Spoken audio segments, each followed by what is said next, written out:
माँ तो माँ ही होती है। इसलिए भैया हम सब लोग इस नवरात्र के पावन अवसर पर माता जी के पावन चरित्र को श्रवण कर रहे हैं। कल की कथा में हम लोग बहुत ही सुंदर महाभारत की चर्चा कर रहे थे। महाभारत के कुछ प्रसंगों का हम लोग अवलोकन कर रहे थे। उसी क्रम में आगे प्रसंग आता है कि जब महाभारत का युद्ध संपन्न हो गया और पांडवों को विजय मिल गई, कौरव पक्ष के सारे लोग लगभग मारे गए, 2-4 लोग बचे थे।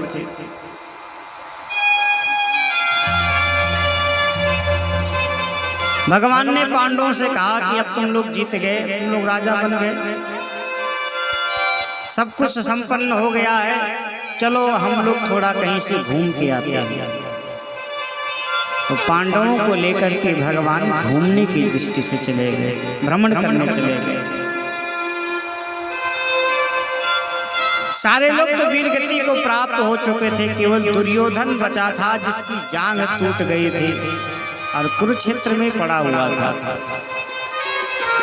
उससे मिलने के लिए अश्वत्थामा, कृपाचार्य आदि लोग पहुंचे और अश्वत्थामा ने कहा, मित्र, यदि तुमने हमें एक बार मौका दे दिया होता तुम्हें पांडवों को मार दिया होता, लेकिन आपने मुझे मौका नहीं दिया, अवसर नहीं दिया। दुर्योधन ने कहा कि अब मैं जीत करके भी क्या करूंगा,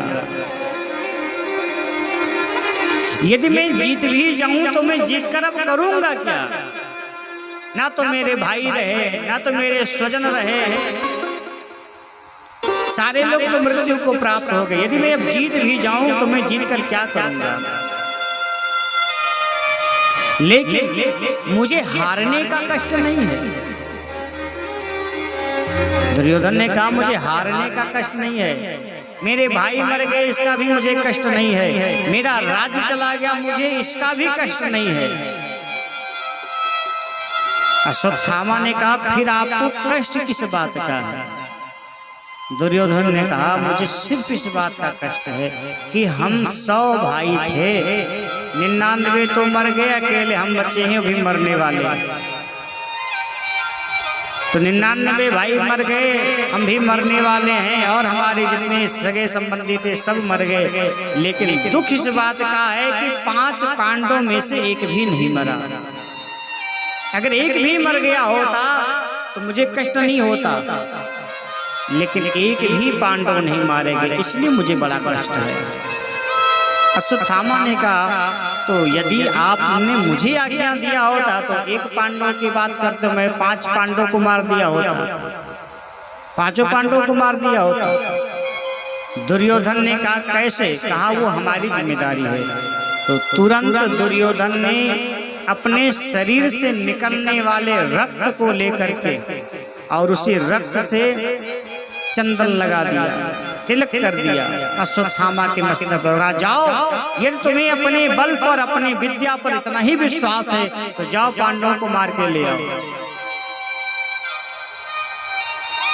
अश्वत्थामा को दुर्योधन ने कहा कि अगर तुम्हें अपने बल पर, अपनी विद्या पर इतना ही विश्वास है तो जाओ पांडवों को मार करके ले आओ। तिलक कर दिया। अश्वत्थामा सोचने लगा, अब क्या करें? मैंने तो कह दिया, 10 बात में आके मैंने कह दिया, क्योंकि अश्वत्थामा को भी पता है कि जिसकी रक्षा भगवान कर रहे हो। क्या अर्जुन से बड़ा कोई धनुर्धर नहीं था? अर्जुन से बड़े बड़े धनुर्धर थे, कर्ण भी अर्जुन से श्रेष्ठ धनुर्धर था। भीष्म पितामह अर्जुन से श्रेष्ठ धनुर्धर थे, द्रोणाचार्य श्रेष्ठ धनुर्धर थे, कृपाचार्य श्रेष्ठ, सब श्रेष्ठ थे। लेकिन अर्जुन श्रेष्ठ नहीं थे, अर्जुन को द्रोणाचार्य ने श्रेष्ठ बनाया है, उन्हें वैसी शिक्षा दी गई। और अर्जुन को सर्वश्रेष्ठ बनाने के लिए द्रोणाचार्य जी ने एकलव्य का अंगूठा तक मांग लिया।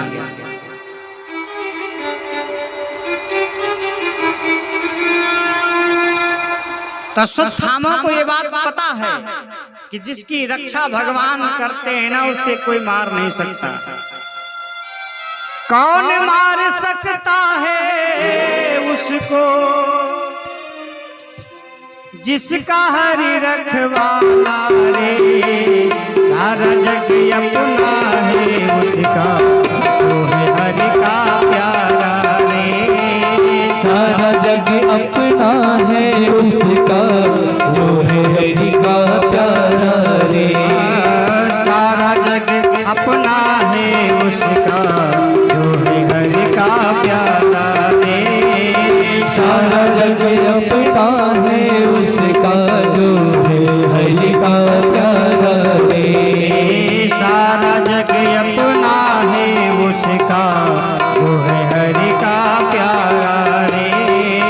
सारा जग अपना है उसका, जो है हरि का प्यारा रे।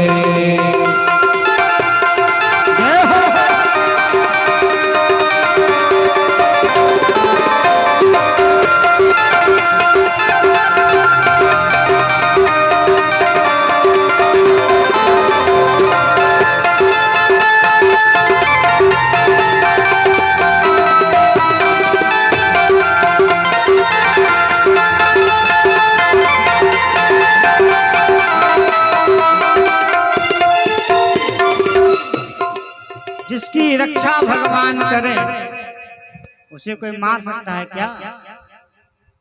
जाको राखे साइया,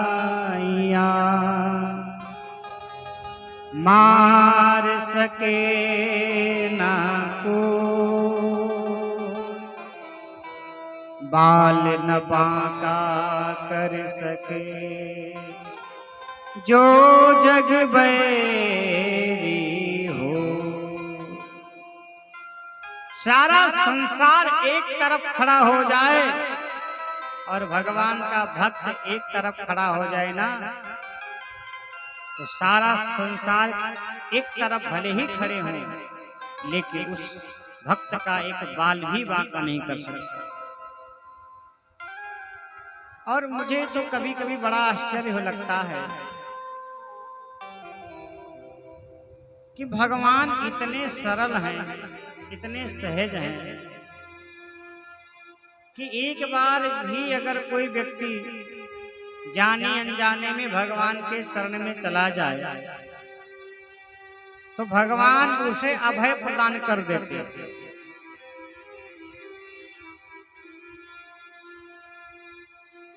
एक बार कोई भगवान के शरण में चला जाए, इतने भगवान दयालु हैं, चाहे जितना बड़ा पापी हो, भले ही उसने जीवन भर पाप ही क्यों ना किया हो, लेकिन फिर भी यदि भगवान के शरण में चला जाए तो भगवान उसे क्षमा कर देते हैं। और भगवान ने ये ऑफर जो है ना रावण के लिए भेजा था, हनुमान जी को जब भेजा है तो भी ये समाचार दिया था कि तुम सब कुछ त्याग करके भगवान के शरण में चले जाओ तो भगवान तुम्हें क्षमा कर देंगे। बाद में जब अंगद जी गए हैं तो भी अंगद जी ने प्रस्ताव रखा है कि अभी भी समय है, आप सब कुछ त्याग करके सीता जी को वापस करके और शरण में चले जाओ, भगवान क्षमा कर देंगे। विभीषण जी ने बात कहा है और गोस्वामी जी ने तो बहुत ही स्पष्ट अक्षरों में लिखा भी है कि कोटे विप्रबध लागहि जाहो, कोटे विप्रबध लागहि जाहो, कोटे विप्रबध लागहि जाहो, कोटि विप्रबध लागहि जाहो।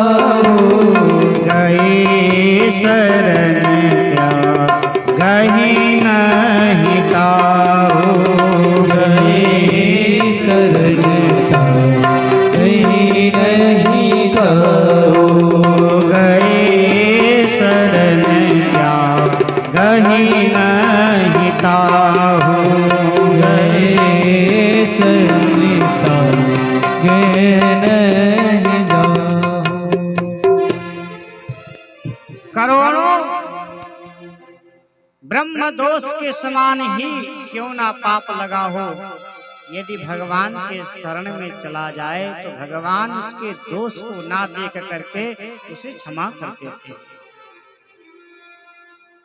अब बताओ कोई ऐसा होगा संसार में दयालु? मेरे विचार से भगवान को छोड़ करके, माता जी को छोड़ करके, जगत जननी को छोड़ करके इस संसार में कोई ऐसा नहीं है जो हमारी अपराध को क्षमा कर दे। लेकिन धन्य है भगवान, धन्य है जगत जननी जो अपराध को कभी नहीं देखेगी। यदि भगवान हमारे अपराध देखने लगे, यदि भगवान हमारी गलतियों पर ध्यान देने लगे ना, तो संसार का कोई भी व्यक्ति भवसागर से पार नहीं जा सकता। यदि माँ बाप अपने बच्चों की गलतियां देखने लगे ना, तो बचपन से लेकर के और जब तक विवाह नहीं हो जाता तब तक बच्चे कितनी गलती करते हैं। तो क्या माँ गिन के रखती है? क्या पिता उसके गिन के रखते हैं कि हमारे बच्चे ने कितनी गलती किया ना? ऐसे ही भगवान भी, माता जी भी अपने भक्तों के दोष को ध्यान में नहीं रखते। रहत न प्रभु चित चूक किए, उनको स्मरण ही नहीं रखता। इसलिए भैया मैं बार बार इस बात को कहता हूं, जब भी समय मिले, ऐसा नहीं है कि सुबह में ही पूजा करना है ना, ठीक है, वैसे सुबह का विधान शास्त्रों में है, लेकिन यदि किसी कारणवश हम सुबह पूजा नहीं कर पा रहे हैं तो कम से कम शाम को कर लें, दोपहर में कर लें। ऐसा तो है नहीं कि दोपहर में पूजा करेंगे तो फल नहीं मिलेगा, ऐसा तो है नहीं। लेकिन ये सारे विधान विषम परिस्थिति को लेकर के बनाया गया है। आपके पास समय नहीं है तो आप करें। अब इसका मतलब यह नहीं कि सुबह आप 8 बजे तक सोइए और उसके बाद कहिए सुबह समय नहीं मिला। धर्म शास्त्र के विरुद्ध कोई कार्य करेंगे तो वो काम नहीं करेगा। असमर्थ हैं, कोई विषम परिस्थिति है, कोई विशेष कार्य है, किसी कारणवश आप नहीं कर पा रहे हैं, कोई बात नहीं, सुबह करो, शाम करो, रात में करो। मैं आप लोगों से एक निवेदन करूं, हमारे एक जजमान जी हैं, इसी आजमगढ़ के रहने वाले हैं, इसलिए मैं उनकी बात आपको सुना रहा हूं क्योंकि वो प्रत्यक्ष जीते जागते प्रमाण हैं, जीते जागते प्रमाण हैं। आजमगढ़ के पास में एक छोटा सा बाजार है, कप्तानगंज के पास मंदूरी, तो वहां के हमारे जजमान जी हैं, नाम तो उनका है सुनील सेठ, सुनील सेठ नाम है, लेकिन वो जिलेबी बनाते बेचते हैं, इसलिए लोग उन्हें जिलेबी बाबा कहते हैं। वो इतने बड़े भक्त हैं, इतने बड़े भक्त हैं कि प्रतिदिन वो जिलेबी बनाते हैं और बेचते हैं।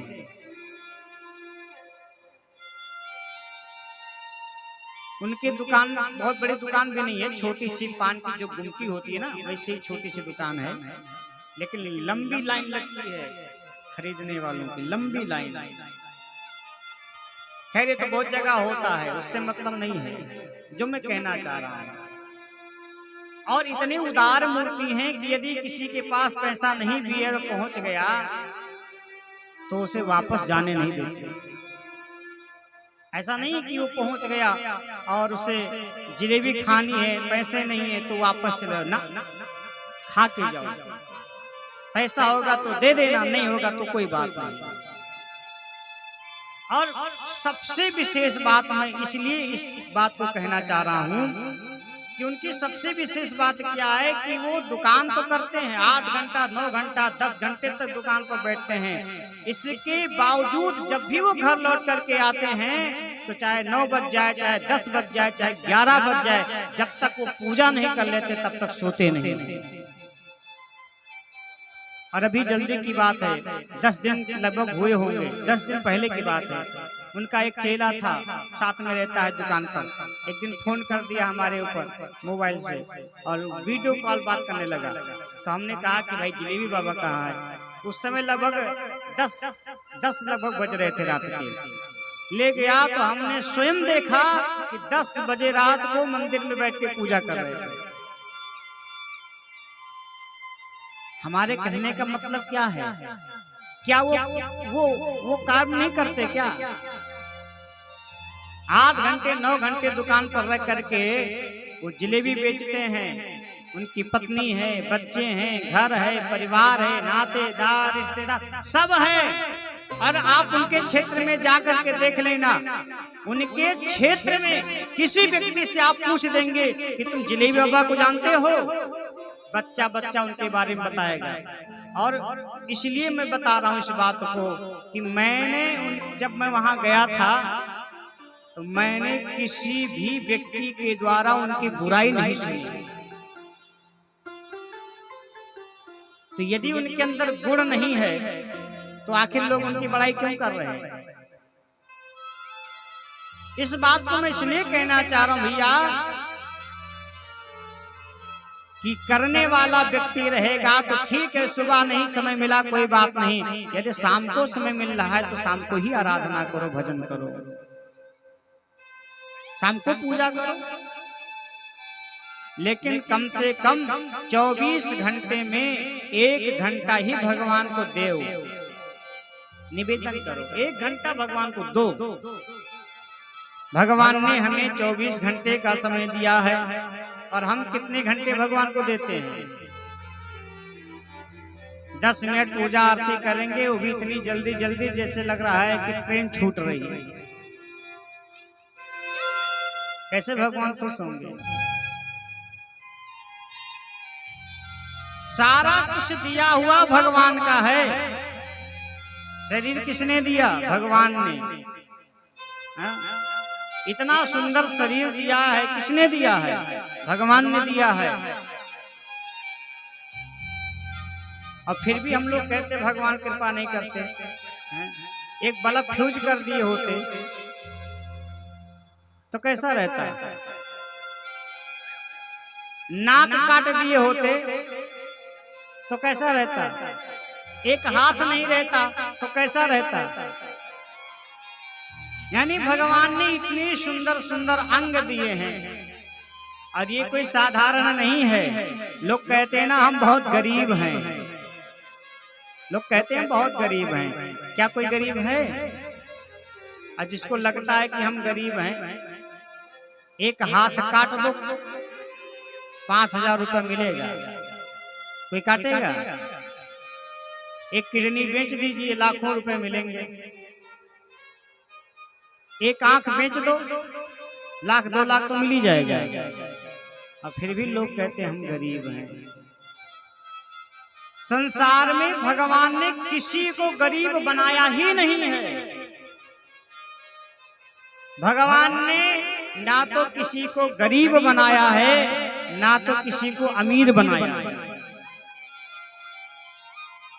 ऐसा तो है नहीं कि अमीर व्यक्ति के 4 हाथ होते हैं।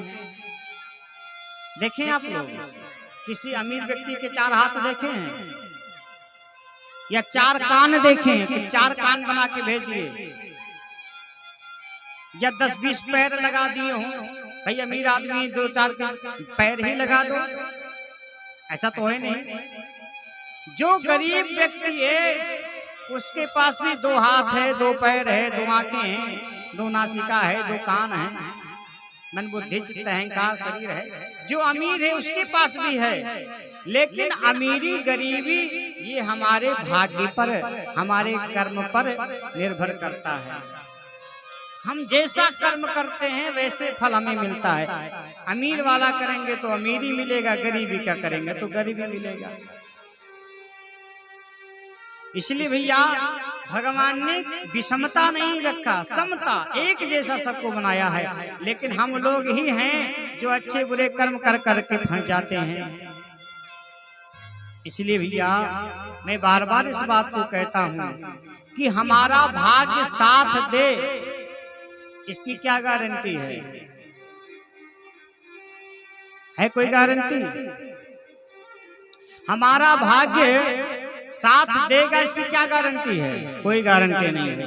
लेकिन एक गारंटी है, एक काम करो, 100 में 100% गारंटी है, 100 में 100% गारंटी है। एक काम करो,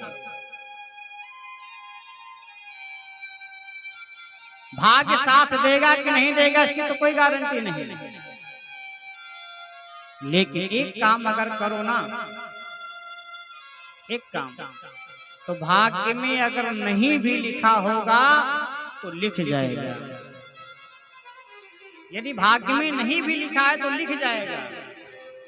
लेकिन दुर्भाग्य इस बात की है कि हमें सब पर तो भरोसा है, भगवान पर नहीं है। सारे लोगों पर हमें भरोसा है, लेकिन भगवान पर भरोसा नहीं है। जबकि हमारे संत जन और भगवान कहते हैं, हमारे गुरुजन कहते हैं, हमारे वेद शास्त्र कहते हैं, भैया इंसान पर भरोसा करो, बहुत अच्छी बात है, करना भी चाहिए। भाग्य पर भरोसा करो, लेकिन उससे काम बनेगा इसकी कोई गारंटी नहीं। लेकिन एक बार अगर भगवान पर भरोसा कर लिया तो पूर्ण गारंटी है कि आपकी सभी मनोकामनाएं सिद्ध हो जाएंगी। और मैं तो बार बार ये बात कहता रहता हूं कि भाग्य से ही सब कुछ होता है, ध्यान रखना, भाग्य से ही सब कुछ होता है, लेकिन भाग्य ही सब कुछ नहीं होता। यदि कर्म नहीं है तो भाग्य भी साथ नहीं देगा। लिखा है नीति शास्त्र में, यथा हेक्रेण चक्रेण नारथस्य गतिर्भवेत। जैसे रथ में 2 पहिया लगा है, एक पहिए को निकाल दिया जाए तो रथ नहीं चलेगा, ऐसे ही जब तक हमारा कर्म नहीं रहेगा तो भाग्य भी साथ नहीं देगा। इसलिए भाग्य साथ दे, इसके लिए कर्म आवश्यक है, वो भी सत्कर्म होना चाहिए। मनमाना कर्म करोगे तब नहीं होगा। और बहुत से लोग तो यहाँ तक कहते हैं, अरे हमारे जो भाग्य में होगा, भाग्य से नहीं होगा। और यदि भाग्य के सहारे ही रहना है तो एक काम करना सीख लीजिए, भाग्य में नहीं भी रहेगा तो भाग्य में लिख जाएगा।